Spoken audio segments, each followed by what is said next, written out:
Welcome home, where we provide information, inspiration, and motivator after motivator after motivator here on America's Next. I have Emory Lawrence here with me today. How you doing, Emory? What's up, man? How you doing, brother? I'm doing great. I'm doing great. Thank you to all of our supporters, people who are coming in here to join us for this conversation.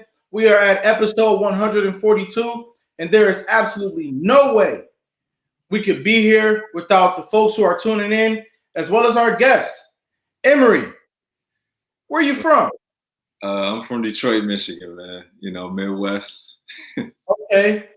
You know what? Every time I go out there to find a doer, a person who's committed to action, who's doing big things, shaking rooms, they always end up being from Detroit, man. What's up with that? Hey, man, you know, Detroit is the city of hustlers, man. It's like we do exactly what we say we're gonna do, man, regardless of situations, circumstances, and that's just how it's always been. That's how I've always learned, you know. Mm-hmm. Do you feel that when you grow up in a society or a climate where you have to be who you say you are, that it ends up building stronger men and women? For sure, yeah, because you stand on your word, and the more promises you keep to yourself, that's how your confidence grows. Wow. Yeah. Unpack that. What do you mean by that? Expound on that. Well, the commitment that you show to yourself. So if you tell yourself, I'm going to do X, Y, and Z tomorrow, and you actually follow through on it, eventually down the line, there's nothing that you can't do, you know? So it's like, you naturally know it's going to get done. It's going to get done versus just putting to the side and shelving it, you know, and procrastinating. So it's like, that's when your confidence builds. So I can do anything. Mm-hmm. Yeah. How do you feel about the phrase "fake it till you make it"? How do you feel about that phrase? I think that's pretty broad, and I think it's open to interpretation for whoever is viewing it. To me, I think "fake it till you make it" is manifesting in a sense where you're telling yourself you're somewhere that you want to be. Because I think the actual words "fake it till you make it" sound a little like flaky. You know, it's like, I'm going to act as if I'm something to the world until I am that. You know what I'm saying? Like, that's just disguised as manifestation to me. Right. Okay. I like that interpretation. We have Rose Hensley in the building who says, "Hello, everyone." Ani King Riley likes the comment that you made already. The commitment you show to yourself, it builds self-confidence. Thank you. Not everywhere in the country do people project their most genuine selves like they do in the Midwest or like they do in Detroit. Right. There are areas out there where people are a representation of themselves, and only through deep experiences do you really get to know the real person. Yeah. Now, I learned that when I came to New York. When I came to New York, I met a lot of individuals who they walk around with armor on. Yeah. They got a shield over their face. Yeah. They got titanium shoulder pads. Right. You know, they got on the platinum boots. And only after whether you've been working with them for a while, y'all go through something together that results in you getting to know the real them, then you'll never know. Right. Totally. And so you end up in a situation where, hey, everybody I know up here, and this is a hypothetical, everybody I know up here is a leader, or everybody I know up here is a tough person, right? But that's not really true. But by me being from the Midwest, and when you meet somebody from the Midwest, it's like, no, I act like this in the ecosystem, pretty straight shot. Yeah. Everybody doesn't do that. Well, I mean, for the most part, yeah. I lived in New York for like 2 years, in Newark, New Jersey. So back in 2007, but I experienced the same thing. And I think that's I think that's just a defense mechanism. They do that in Detroit too, where it's like you show enough, and then you peel back layers once you realize, somebody may be genuine, But for the most part, yeah, I don't think everybody reveals themselves. I don't naturally do that, unless the energy is on point, Right. Yeah. Right. Can you talk to us about your upbringing in Detroit? What was it like for you? Detroit was great, man. I grew up with everything I needed, so it's like I come from a single parent home, single mom, just me, my mother, and my sister, not many male influences around besides my grandfather and like uncles, but none present in the household. Mhm. For the most part, it was a lot of taking on a lot of responsibility early on. So I started to take things a little more seriously at a younger age, because I had to help out. So with that responsibility came maturity. And then, I didn't meet my father until I was about 13, and when I Okay. met him, I immediately understood at 13 why my mother kind of kept me away from him and, why he wasn't around. I was probably more mature Wow. than him at 13, so Wow. You yeah. felt you were more mature than your father at 13. Oh, for sure. What was going on with him? He was just who he is, man. He just a womanizer type, man. He Mhm. told me later down the line that he wished that he put as much focus as he did on women into himself and growing and on his business. So Right. he understood where he was. He just made a decision not to change. Absolutely. And it sounds like that connects directly to you. One of your first comments: be true to your commitment to yourself. That's where the real value is in life. Exactly. Yeah. You have siblings? I do. I have a sister, and then I have two brothers and a sister. I haven't met. So I mean, I've met my younger brother on my father's side once, Mhm. but besides that, no. I could be walking down the street and it could be one of my siblings, and I wouldn't know. Wow. Do you have any interest in finding your siblings? Yeah, I'm trying to build right now a relationship with my youngest brother, and hopefully he can kind of lead me down the trail to meet my other siblings. But we're slowly Mhm. doing that. He's out in Ohio actually as well. He moved Okay. out there not too long ago, so we've been in communication, just trying to build an organic relationship. For sure. It's deep. It's deep when you have other family out there Yeah, and and you don't know them. That's deep. that's very deep. Yeah. It because it leaves that mystery and also that uncertainty. Like I wonder Hmm. if we're alike. What Hmm. characteristics did he take from our father? And I barely know him, so I don't know what I took from him besides a few things. So Right. Okay. Now, what did middle school look like for you? Had you had any victories at that moment in your life? Who did you think you were going to become? middle school, man, that's interesting.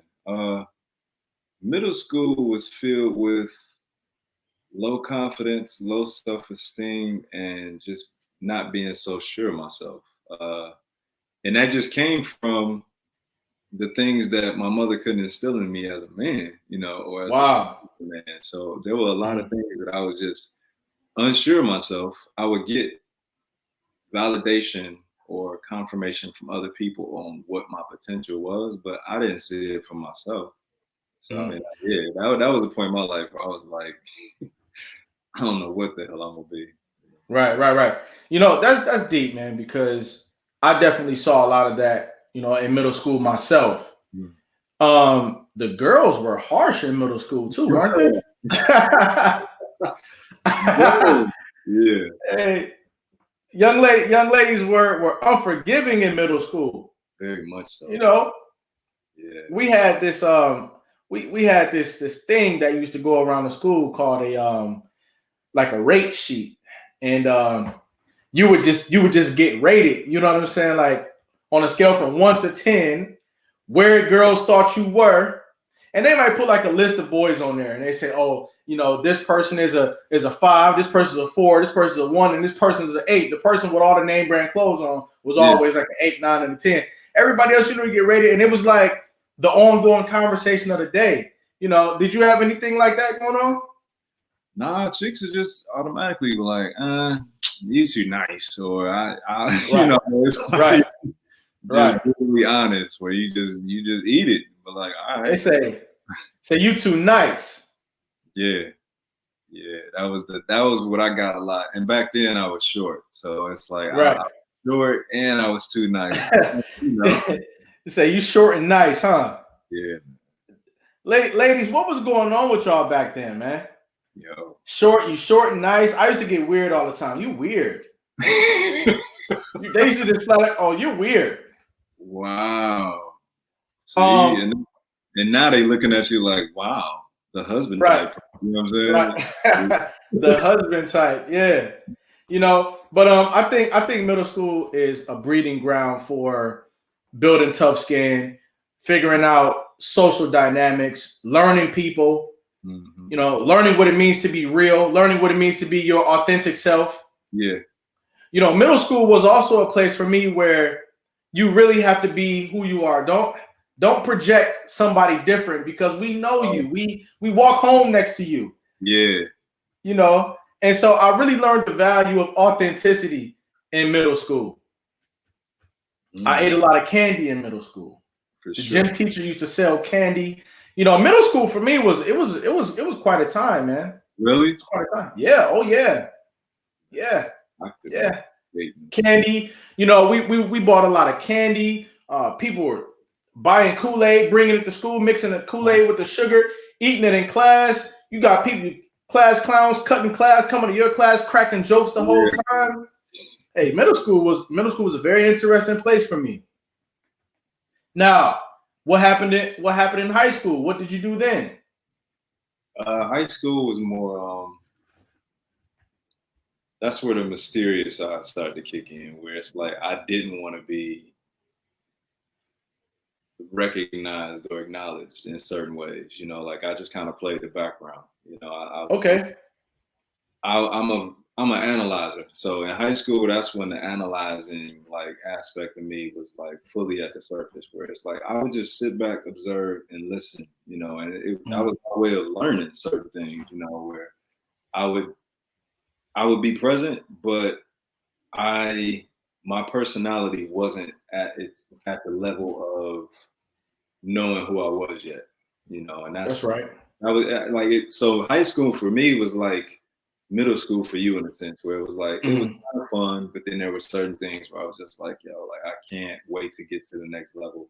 Go to college and do stuff like that. So my mind was automatically just focused on school and sports. I really didn't Mhm. even indulge in girls like that. Right.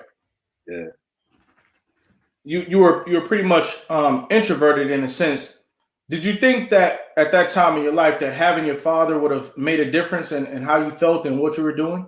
Oh, for sure. I mean, at least having somebody to tell me what to expect or tell me what Mhm. I possessed athletically. I mean, it's you looking into the stands, like, oh, okay, at least somebody proud, and then helping to cater and mold that, confidence. Mhm. Absolutely. I can agree with that too.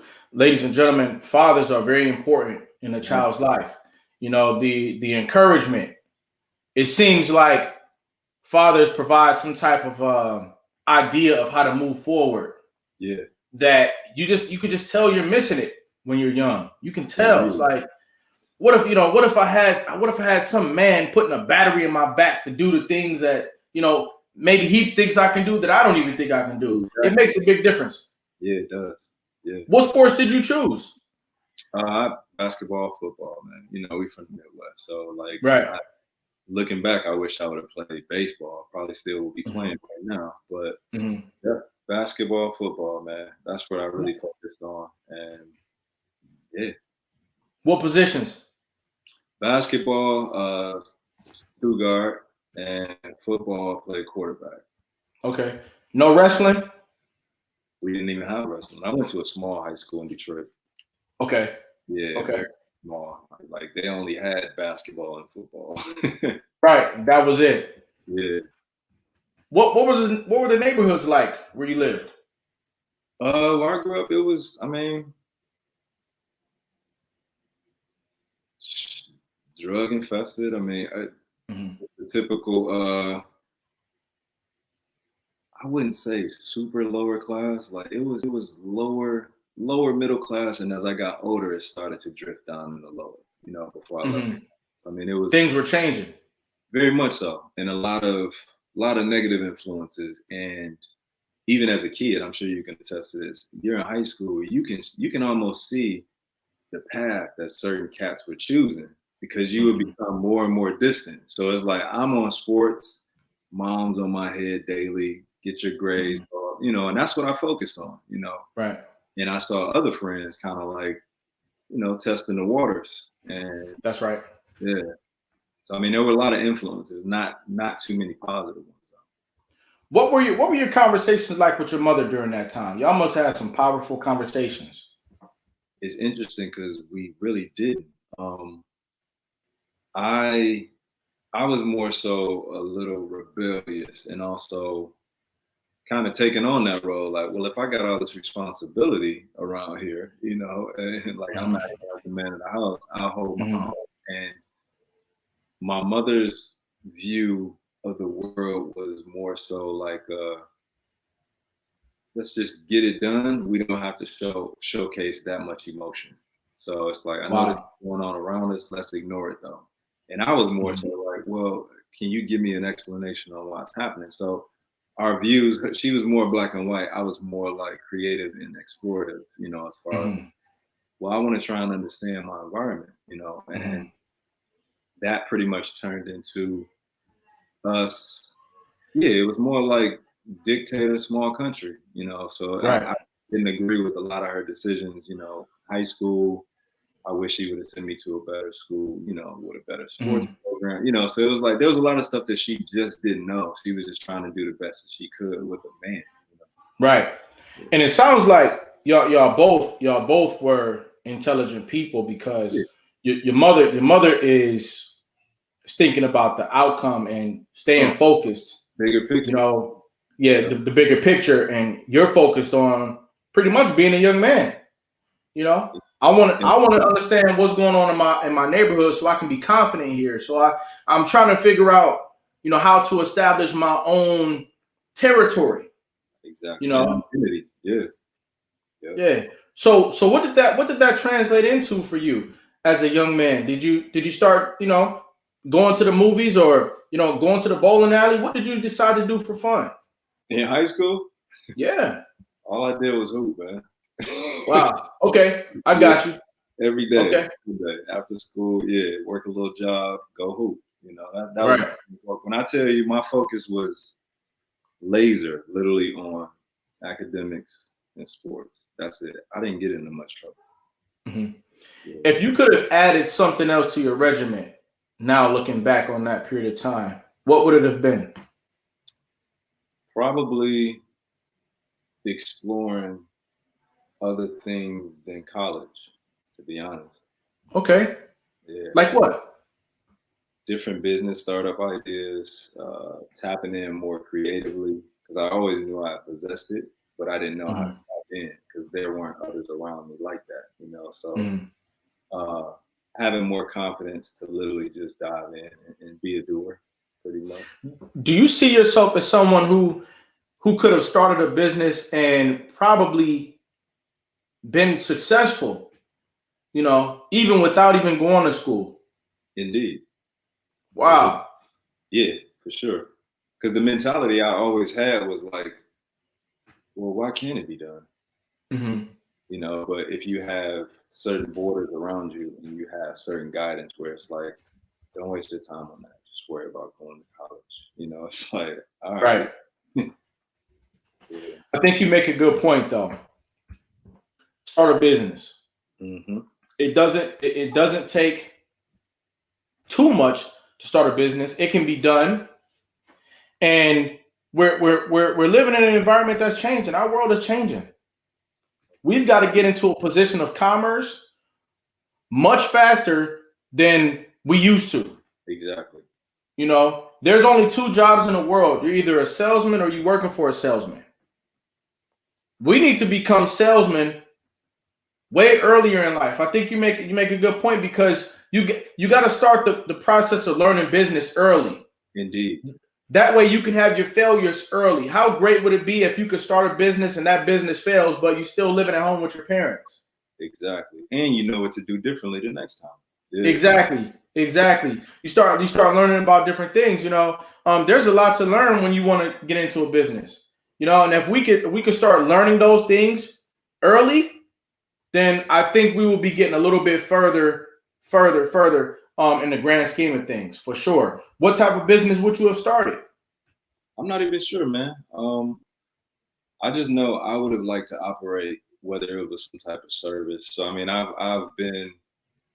I know my father. I didn't know him well. I still don't, but I know he ran his own business as far as like installing security cameras and alarms and stuff like that. So I saw that early, kind of like, oh, you actually pay yourself, And Right. had I been around him enough, that probably would have blossomed into my own type of idea, or trying to emulate the same business that he had. Who knows? Right. That's right. Yeah. So what college did you go to?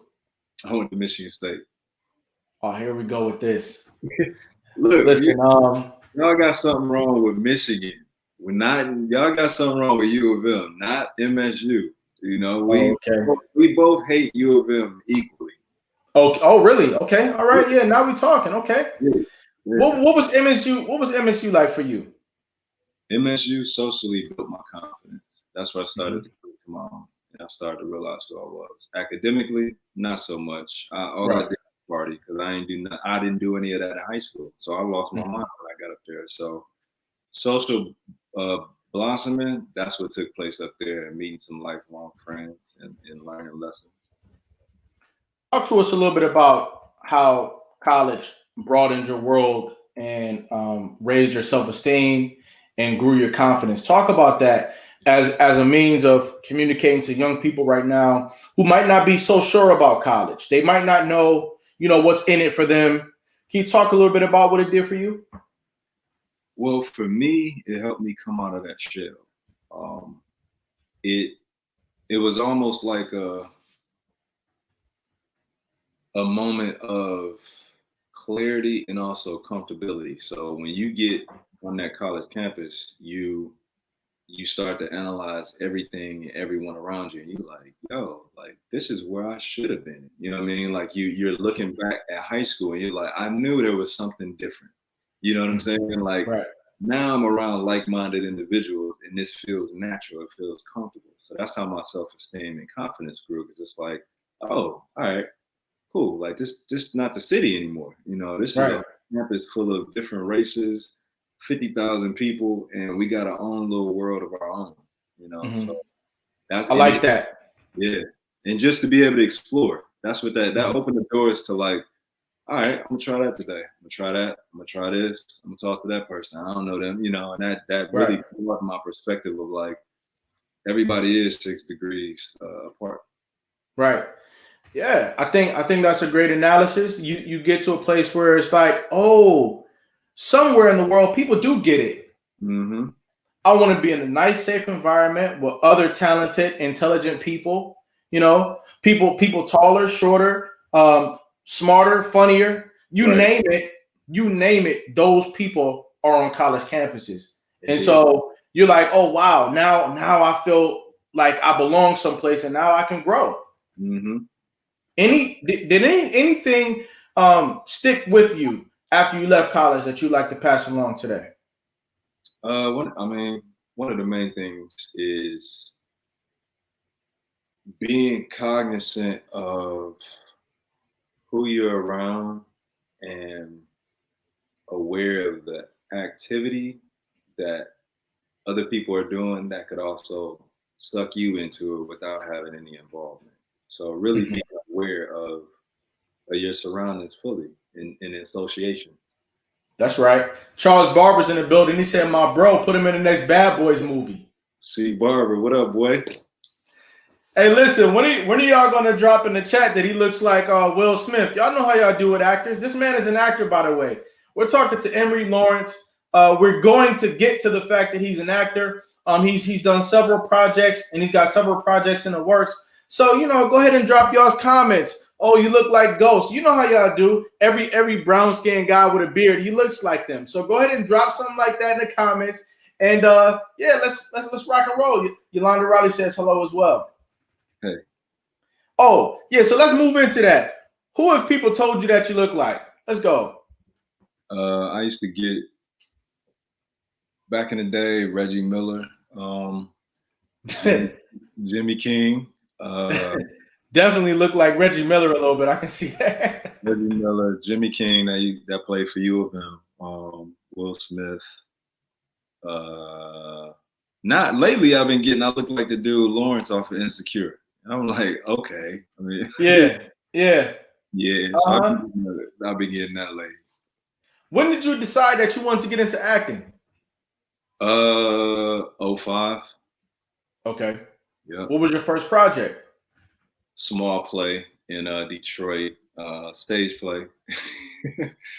And it was one of my good friends he was going to the audition. He like, just roll with me, man. You already here. I got to do right real quick. I'm like, all right. And I was literally sitting in the lobby just chilling. And they're like, are you reading for it as well? I'm like, nah. I just modeled. That was back when I modeled and all that type of stuff. So I'm like, nah. Right. They're like, just try it out. And I read for it and got casted. And it wasn't sad. It was just, a win for me and a lesson for my boy. But he didn't get cast. So it's like you bring the dude that wasn't even trying to do this here and he get casted. But I just kind of look at that as like, this is an opportunity. I'm going to take advantage of it. Again, off that college thought, where it's like, try something new. You never know. So that's how that began, man. And of course, I was terrible. I didn't know what I was doing, but I learned a lot, during that production. Right. Sometimes gifts come to us or opportunities come to us and they come disguised as, a ride or a tag along or anything else. Yeah. But when you make a decision to apply yourself, like one of my godmothers said to me before, always try something before you say you don't like it. Exactly. You never know. You never know what could be a hidden destiny that was always there that you never knew. Mm-hmm. Was anybody else in your family that you know about into drama, acting, or anything like that? No. I had a best friend at the time. He was he's still, an artist, a rapper. So okay. He was more, outward and more confident with his, music and everything. So I observed, paid attention, right, and saw how he moved, and that might have been what amplified me to just kind of step into it. Like, hey, I actually like this better than modeling because that modeling wasn't my thing, and I learned that earlier, and that's what I went to New York for. And I went out there like, oh, this is real. Like they sleep and live this, and it ain't for me. Well, I think we have a lot of people who they want to get into modeling and they're not sure what to expect. You were there and then you switched to something else. Mm-hmm. What was modeling like for you? What did you learn? What did you see that you did or did not like? I'll start off what I liked. I liked the following. I liked the culture where it was just like, damn, like y'all are really into fashion, and it's like me being from the Midwest, I was malleable, you know what I mean? So it's like when I went out there, I'm like, cool, I'm a hanger. Hang some clothes on me. If I look good in them, let's get on the runway, But you said I'm a hanger. Yeah, it's like you put some clothes. That's all models are. We're hangers. We bring clothes to light. Well, they bring clothes to light. And I realized early on, I'm like, I'm not that into fashion. So I really just didn't care as much as they did, But what I took from that is it's pretty dope to see people passionate about something and actually pursuing it. You know what I mean? Like it's like to no end. That's like it's like I am about acting. Like that's their, you know what I'm saying? So it's that's like I respected it. And I was like, that's dope. It ain't for me, but that's pretty cool. Mm-hmm. Sierra Young's in the building. She says this is good. I think that there are some really good lessons about humanity that are tucked away in modeling and tucked away in acting. Stuff like understanding how your face looks You ever been at a function and somebody just has an expression on their face that is like a complete turnoff, or in a you could be in a boardroom, and somebody's face in that boardroom is just like just not looking, inviting, That was even, huh? that would have been me, and probably Right. still would. Yeah. Yeah. Sometimes I'm thinking and I don't realize what my face looks like. Yeah. Right. That it's been me too. I've met mentors because they pulled me to the side and they said, "Hey, Cedric, you can't, in an environment like this, you can't be looking like, you got this eyebrow thing." You know what I'm saying? I've met mentors because of the expression on my face. That's funny. In modeling and in acting, I think it's an art where you learn the magic of your face. Mm-hmm. You learn how you impress an environment by the countenance that you choose to put on, and I think that's deep. Yeah. If you're going through something, and you gotta go do a shoot for whoever it might be, Calvin Klein or whatever, and you gotta stand there and act like it's a nice summer day, and you could be feeling any type of way. True. Very true. I find it easier in acting than modeling because modeling just made me. It was something that I didn't want to explore, and I felt awkward. I'm just like, I look ridiculous right you said no. I'm not. I don't have odd features that are looking good. I'm standing here and I'm not looking right. Not at all. And boiled up. I'm like, nope, this ain't me, bro. Right. This is not it. Ladies and gentlemen, we're talking to Emory Lawrence, and I'm enjoying this conversation. We're going to be right back with more about his journey and the things that he's doing today. Sit tight.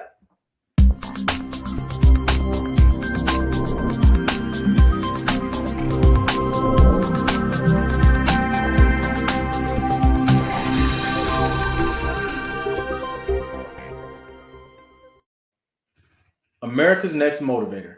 Monday, Wednesday, and Friday at 5 p.m. Eastern. Tuesday and Thursday at 10 a.m. Eastern. America's Next Motivator. Hosted by me, Cedric Riley, and sponsored by the Pride Empowerment Network.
And we're back.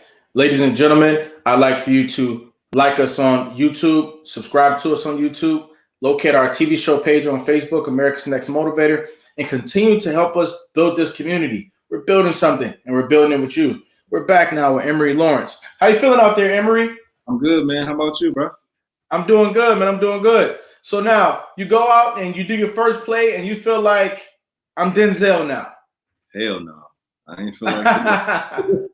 I ain't feel like that at all, man. It piqued my interest on how to get better. So it made me pay attention to it differently from that point on. What is the earning potential of an actor? Endless. Endless, man. Yeah. I can't even put an exact number on it because there's so much going on and there's so many things and projects that take place where it's like even the accumulation of a few of them can equate to a certain salary job. So can't really. Okay. Yeah. All right. Let's take this as an opportunity to make our viewers victorious. there are young people out there who want to become actors. They want to get, there's people who still want to go to Hollywood, believe it or not. They want to go to Atlanta. They want to go to New York, and they want to figure out how to get themselves on a big screen. Right. So can we talk a little bit about the practicality and the viability of being an actor? How do you get paid? I mean, it depends on the projects. And I mean, anybody that is pursuing it, I would strongly say do tons of research before you just, kind of uproot and go somewhere. Okay. It takes a lot of research to know what to look for and what questions to ask. And I say that just from experience, just uproot and moving places. I've tried that, and I did it twice when I went to New York, and then when I first came to LA in '07. And it's like I got out here. I didn't know much, but I knew I was determined to figure it out. And I pretty much took the long route because I was trying to figure things out as I went versus doing that research. And then you know what to tap into, who to contact, who to send your stuff to. Okay. It sounds like there's a way for you to send a demo to LA before you just fly out to LA. Indeed. That's how it's supposed to be done. Yeah, well, back in the day, when like you would mail your stuff, everything's a lot digital, digital now. But that was pretty much the way where you were trying to contact the casting director. You would mail it. I would mail stuff to New York, Atlanta, LA all the time when I was still in Detroit. And while I was just there this past time, I just told you I just got back out to LA. So it's like I was in Detroit from 2017 to 2021, and then or the beginning of this year, and then prior to that in LA from '07 to 2017. So it's like I was out here 10 years left and was doing the same stuff, figuring out what was going out here, communicating, putting my stuff out here before I came because I knew what to do this time. Right. And there's a dangerous side to going out and trying to be an actor too, because you could possibly end up sleeping in your car. You might end up homeless. Right. How they say, starving artist. That's a reality for somebody who wants to be an actor. Real talk. Yeah. It's all in what that can be a reality if you know what you're doing it for. Because some people may end up sleeping in their cars with no type of plan. And that is the worst position to be in. But then you got the cats that are couch surfing, sleeping in their cars, and they have certain movement, in their careers. So they won't be there long and they know it. Right. So there's some character development that goes into becoming an actor. It's like it's not just as easy as saying I can get in front of a camera and be photogenic and rehearse lines. It's about the patience that it's going to take for you to actually get somewhere in that career. Being an actor is not easy at all. At all. Nah, you got to take the steps of, well, for one, it's even before classes, I think you should, and those pursuing it, should go inward. Figure yourself out. Okay. So you know how to actually use those tools, better before you get to somebody that can train you how to use them. So it's like there's many options to it as far as the training, like as far as taking classes, having a one-on-one course, studying film, studying plays, reading books, reading plays, like there's a lot that goes into the studying aspect to prepare mentally for it and understand yourself and how you operate. Are there any books you could recommend? Well, one of my favorite, I like reading stage plays. I like reading stage plays in different scripts. One that comes to mind is Streetcar Named Desire. Yeah, by Tennessee Williams. I love that play. Like I just like reading it from, and it's small. So it's like you can knock it out and really to me, reading and tapping in even different books. So like right now I'm reading The Sloop That Sat by the Door. So it's like reading that story and reading in general helps you as an actor literally visualize things, the illustration, without actually watching it take place already. It kind of gives your imagination a little spark on how to be. Yeah. So it's like tapping in that way. How do you manage going into different roles and keeping a hold of your actual personality? Like, how do you balance that?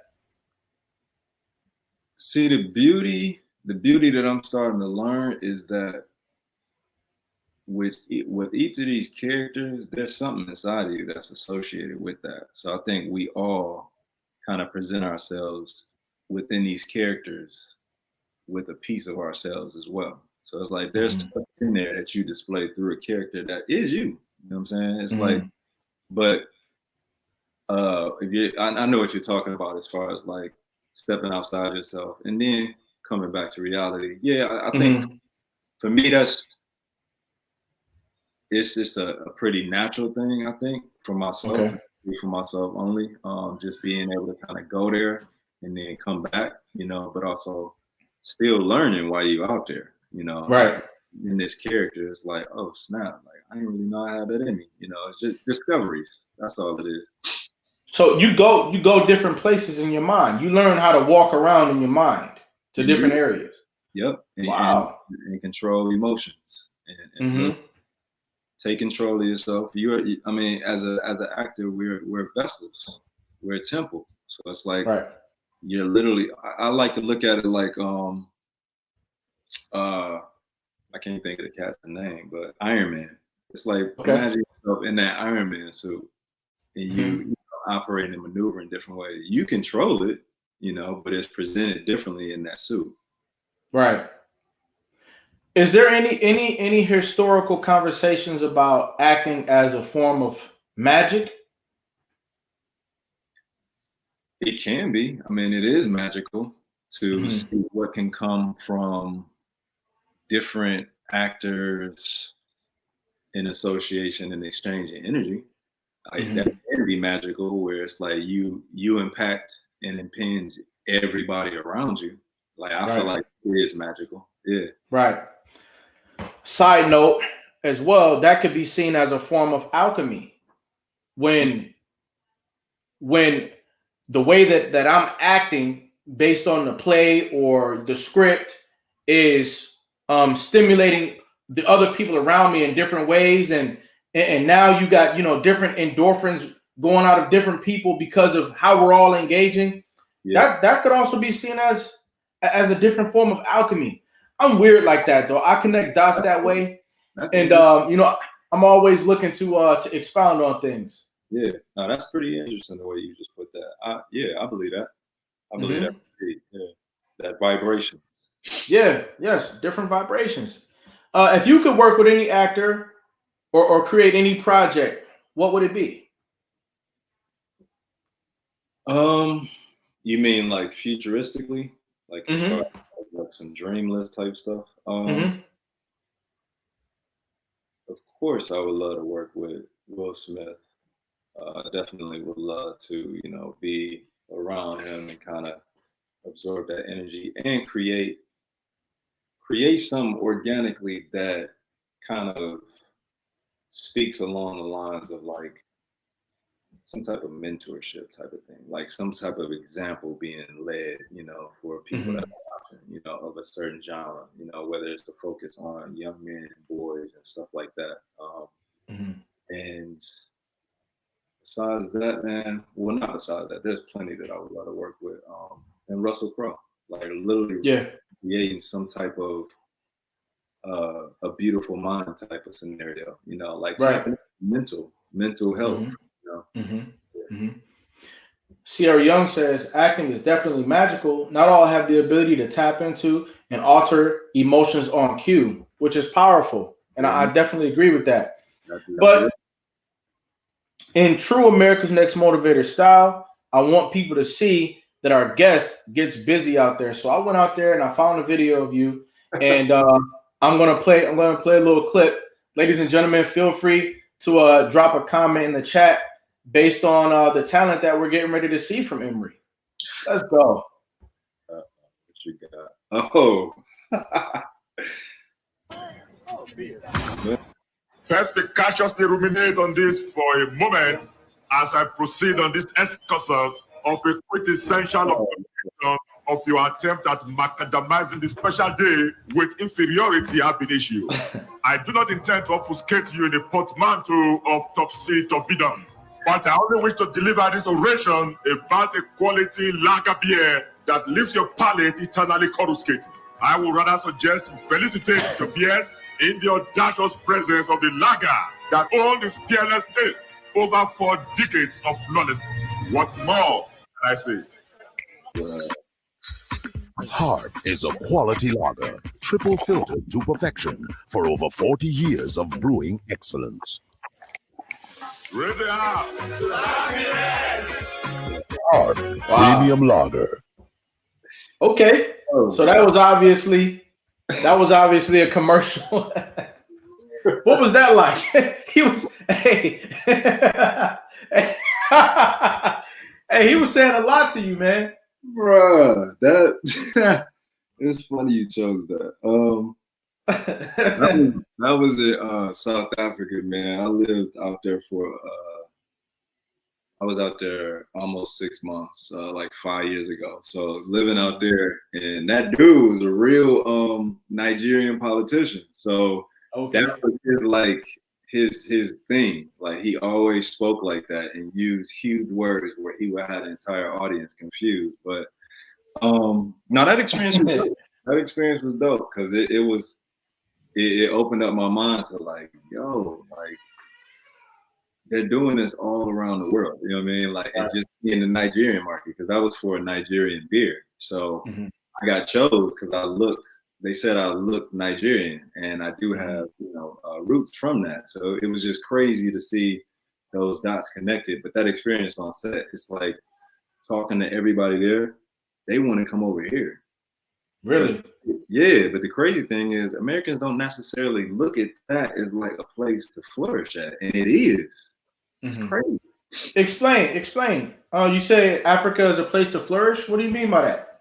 Well, just internationally. So it's like everybody in Africa spoke about how they couldn't wait to come to the States. They couldn't wait to come over here and work. And I was kind of like, yo, like after I started to take a step back and pay attention, I was like, it's kind of popping over here. Like y'all got a lot going on, and that was just South Africa alone. We ain't even considered Nollywood. That's Nigeria. It's like it's banging on soap operas, on movies, all of that over there. So it's like it opened my eyes to like, yo, like I would love to eventually be an international star and go back over there and be on their shows, learn the native tongue, the accents, everything.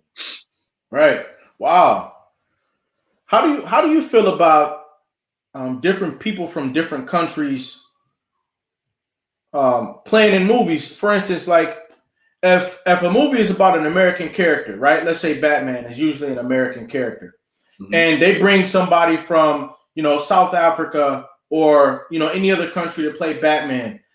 Is there any conversations about like foreign actors getting more roles in America or vice versa? I don't give a damn. If he was the better person, give it to him. You know what I mean? Like that's because all these roles, it just boils down who's the right person. That's why everybody has their own uniqueness. This ain't no competition. Right. You're your best version of yourself. So if that's what they visualized and had the vision for that project, choose that dude. If he can switch his accent up, that's even doper. Talent. Right. Right. And so an actor can pretty much do different things. You can do commercials like we just saw. You can do voiceovers. You can do movies. You can do a whole bunch of different things, which amount to a lot of different streams of income. Correct? Yeah, indeed. What are some of the projects that you've worked on personally, like your own projects? You mean like personal projects for myself, or you mean like just yeah? Like have you written any plays? Have you written any scripts? Have you? I'm not a writer. I can come up with ideas. I'm good at ideas, but in Detroit, one of my best friends, Kamal Smith, he's a director, writer, all that stuff, actor. And he comes up with all of the right, like he turns a thought into a whole damn story or a TV show. You know what I'm saying? Wow. So, okay. When you got somebody that close to you that does that, it's like, cool. You do that. You're really good at it. So I'm not trying to interfere and like I haven't had that spark to want to do that. Like I'm you could just be an actor. Yeah, I've never been a writer. I'm more like math type dude. Okay. Now, how do actors? I always wanted to know this. How do actors remember all those lines?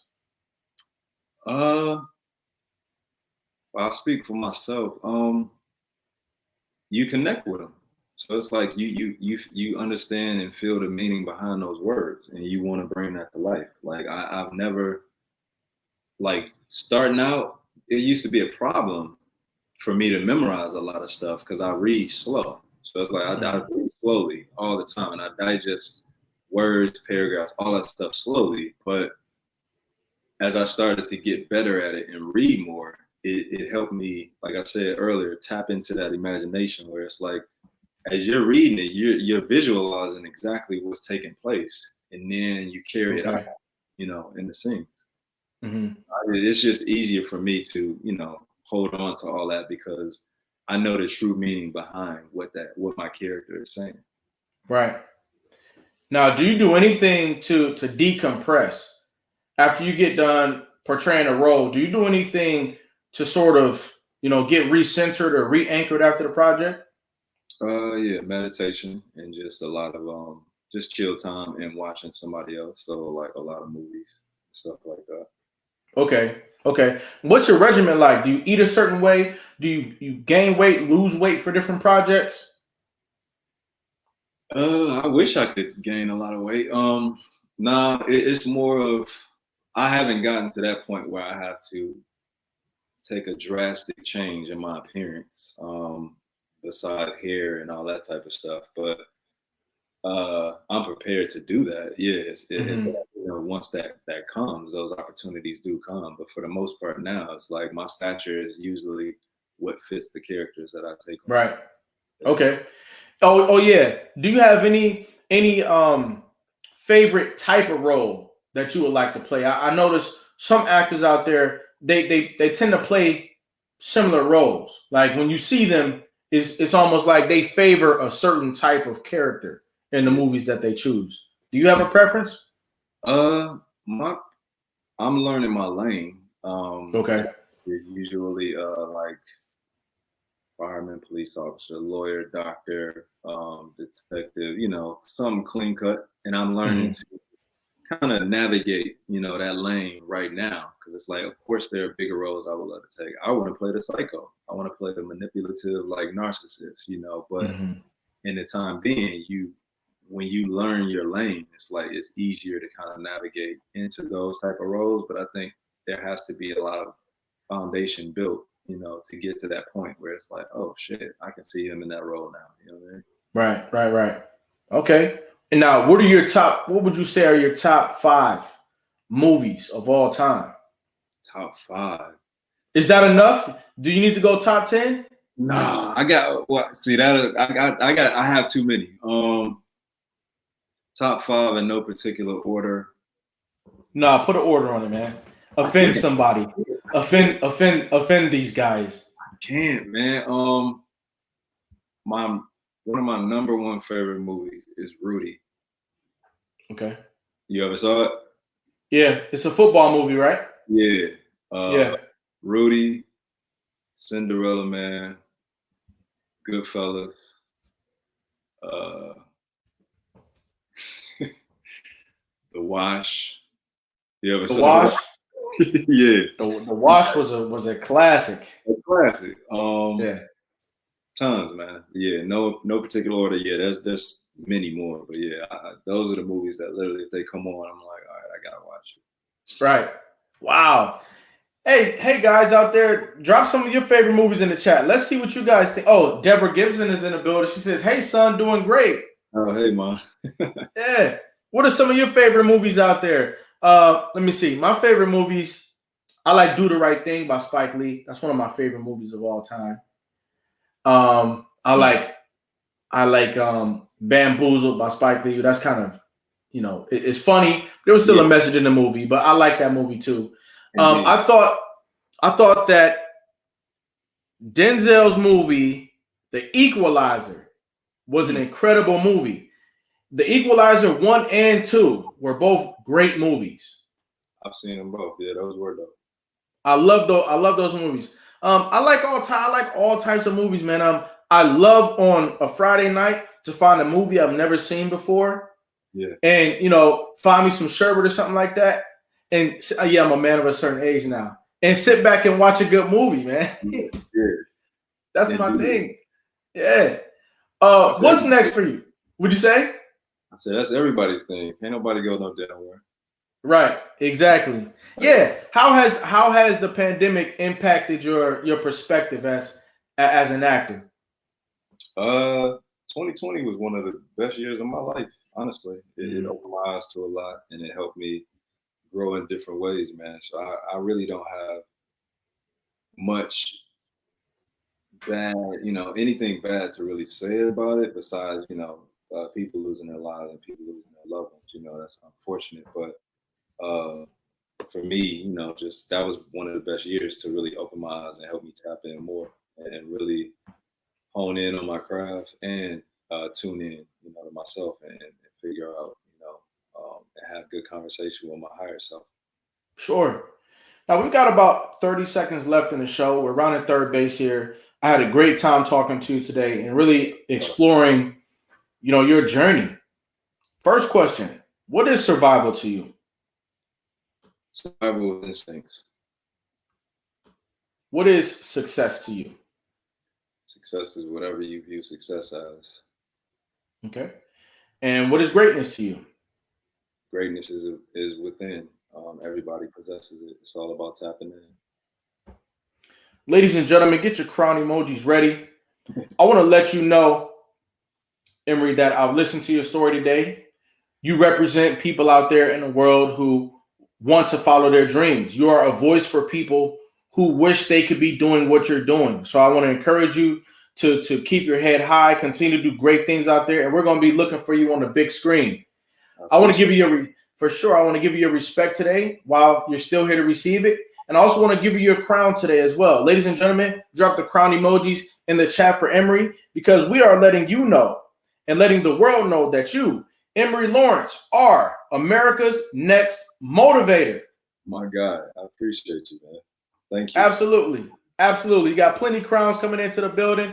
So, continue to do your thing. We're going to be looking for you here on America's Next Motivator. And thanks for stopping by today, all right? Hey, thanks for having me, man. I appreciate you, brother. Absolutely. Absolutely. See you later. All right, man. Peace. Ladies and gentlemen, there you have it. Each and every episode of America's Next Motivator is going to have something here for you. All you got to do, just like you did today, is stop by and pick it up.